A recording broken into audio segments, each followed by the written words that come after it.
धन्यवाद सभापति जी, आपने मुझे महामहिम राष्ट्रपति के अभिभाषण पर अपनी बात रखने का अवसर दिया। मान्यवर, पहली बार लोकतंत्र के इस मंदिर में, देश की सबसे बड़ी पंचायत में मुझे मेरी बात रखने का अवसर मिलना मेरे लिए गर्व का विषय है। इसका श्रेय मेरी पार्टी समाजवादी पार्टी, मेरे लोकसभा क्षेत्र धौरहरा की महान जनता तथा पीडीए की एकता को देना चाहता हूं, जिसके लिए मैं उस बृहत्तर समाज और उसे एकता के सूत्र में बांधकर समाजवादी पार्टी को देश की तीसरी सबसे बड़ी पार्टी बनाने वाले मेरे नेता आदरणीय अखिलेश यादव जी का वंदन अभिनंदन करते हुए उन्हें हार्दिक बधाई देता हूं। माननीय अध्यक्ष जी, मुझे उम्मीद थी कि महामहिम राष्ट्रपति जी के अभिभाषण में किसानों की आय दोगुनी करने का जो एक दशक पुराना वायदा है उसका कुछ तो उल्लेख होगा। याद रखना, बिना किसानों के समृद्धि के अमृतकाल और विकसित भारत जैसे शब्द बेईमानी है। मुझे अदम गोंडवी साहब की 4 पंक्तियां याद आ रही हैं। तुम्हारी फाइलों में गांव का मौसम गुलाबी है, मगर ये आंकड़े झूठे हैं, ये दावा किताबी है। लगी है होड़ सी देखो अमीरी और गरीबी में, यहाँ जुम्मन के घर में आज भी फूटी रकाबी है। क्या हालत है आज किसानों की? किसान कर्जे तले दबा हुआ है। आवारा पशुओं और सांडों ने खेत में तबाही मचा रखी है। सड़क पर किसान और आम आदमियों की सांड जान ले रहे हैं। तेंदुओं ने पूरे हमारे लोकसभा क्षेत्र में आतंक मचा रखा है।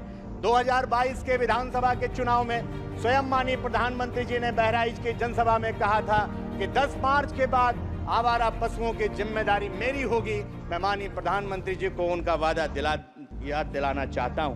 नवगठित 18वीं लोकसभा की पहली बैठक ऐसे कालखंड में हो रही है जब भारत की तरुणाई अपनी जायज मांगों को लेकर सड़कों पर उतरी हुई है।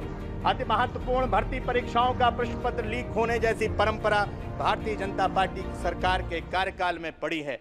देश भर के कर्मचारी पुरानी पेंशन की जायज मांग कर रहे हैं। यूपी के शिक्षा मित्र सैकड़ों की संख्या में आत्महत्या कर रहे हैं। महंगाई, बेरोजगारी ने आम आदमी का जीना दुश्वार कर रखा है।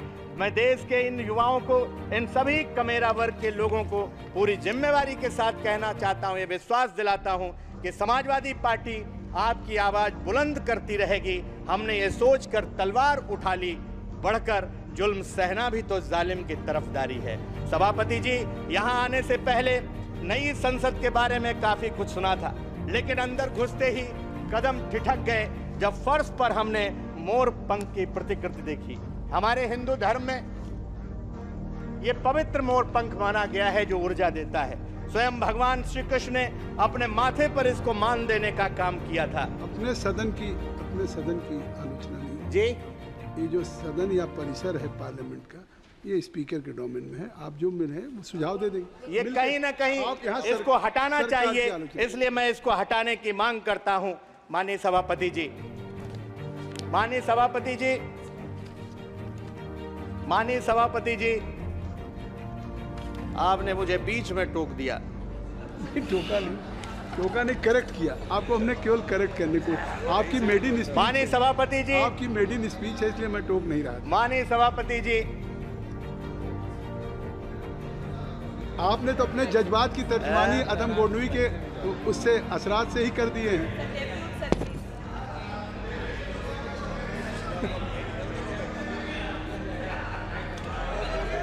नहीं, माननीय सभापति जी, अब आपने,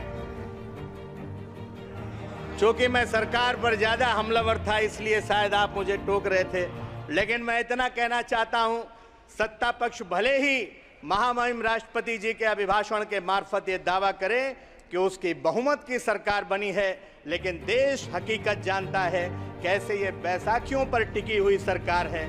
यहाँ दुष्यंत कुमार जी की 4 पंक्तियां मुझे बरबस याद आ रही हैं। तुम्हारे पांव के नीचे कोई जमीन नहीं, कमाल यह है कि फिर भी तुम्हें यकीन नहीं।